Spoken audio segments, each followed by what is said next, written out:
If artificial intelligence was like this, I think we'd stand a chance.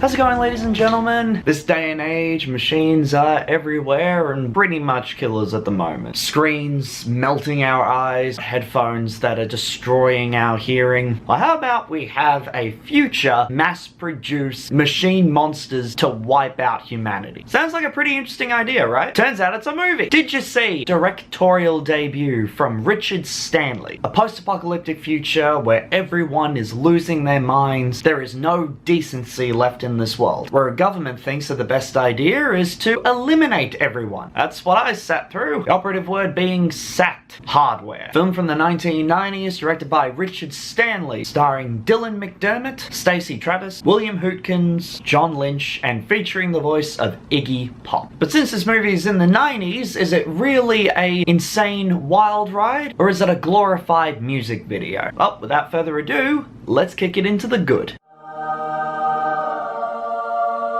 So this movie screams 90s, probably set in the 2155 or something like that. The cinematography, the way the different scenes are cut, all of the little things that you see in the movie screams 90s. You can't help but love it. Apparently the future means colors must be shown at all times. We got red, blue, purple, flashing like you're in a fucking rave. The script can be funny at times, mostly at Iggy Pop's line deliveries, which I thought was a little bit weird to have. It's a post-apocalyptic future, obviously they gotta have some crazy person who's the spokes guy for the radio presenter. Visual effects, pretty good for its time. I mean, this was done on the cusp of 1990. Now remember, we've had Terminator and Alien and all those ones that came out in the 80s. But this was on a shoestring budget that he managed to put together a pretty good setup. Like, you can't help but love this world. It's living, breathing, hear a whole lot of different stories, see different scenarios, see a lot of inspiration from different comic books and even older things, especially some Doom stuff in there as well. Mad Maxy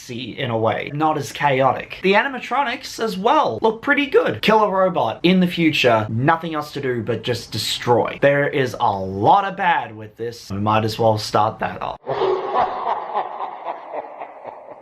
So you know how I said that this is a killer robot? He doesn't come in until 40 minutes in. So slow, poorly paced, and has so many weird choices, scenes and cuts and edits it wants to do. It spent 10 minutes just in the desert trying to actually find whatever piece of machinery this was. 30 minutes of that to establish characters for people that we don't really see half the time. Weirdest one that was so awkward to look at and then his character changed halfway through was William Hootkins. Perverted, degenerate. This is a world where no one cares. A messed up society. There could have been so many other different ways that they would have been able to introduce that. Instead of showing just one guy looking through a telescope at a naked girl, it could have been a whole world of muggers, crazy people, hopped up on drugs and adrenaline or whatever else is in this world. Budget might have gone directly towards the machine. There should have been more there. I can see this being developed as a proper sort of movie. B-grade horror films, or even an action film. The acting, pathetic. A B-grade movie, but it acts so much like a D-grade movie. Each line delivery was only given one chance to do it. The ADR is all over the shop. Half the time, the words don't even match up with what they're saying. Just some weird ways to deliver those lines as well. Dylan McDermott, great in American Horror Story, which is where you probably only know him from. Stacey, been around for a bit. Forgive him that there are a few other things, and plus it might have also been the writing and the director who wanted to try and get something else across. This just feels like an hour-and-a-half music video. 10 minutes of a slow-mo rave happening where the camera keeps zooming in and out. Bloody machine, Mark 13. A piece of hardware eliminates humans. That its primary function is human eradication. Anyone can take that thing down. Doesn't have any guns. It's got a chainsaw. It's slow. We know that they used better stuff back then. People carry guns. Obviously, this thing isn't going to be enough. The ending was so laughably weird. It's so bad. A Shyamalan twist, in a way. Even though it wasn't really a twist. Saying it over and over again, and yet it made no sense. But at the same time, you do understand why they went for that sort of a direction. Is it worth it?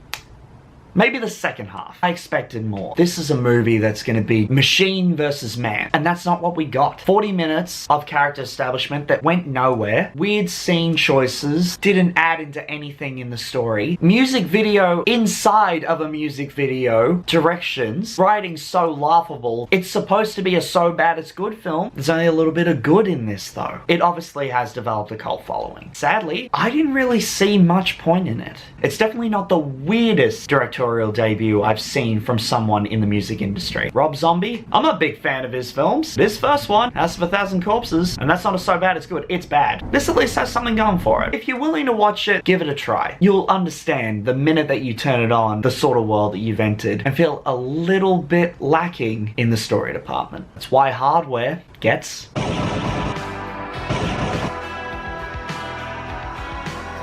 Now, I always like to end my reviews with a quote from the film, and my favorite quote was, "As for good news, there is no fucking good news. You know it when you see it." But that being said, did you see it? Will you see it? And if so, let me know in the comments. Until then, I've been DJ, and always remember, did you see it?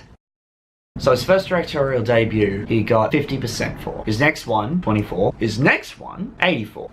Huh, maybe there's something about this guy.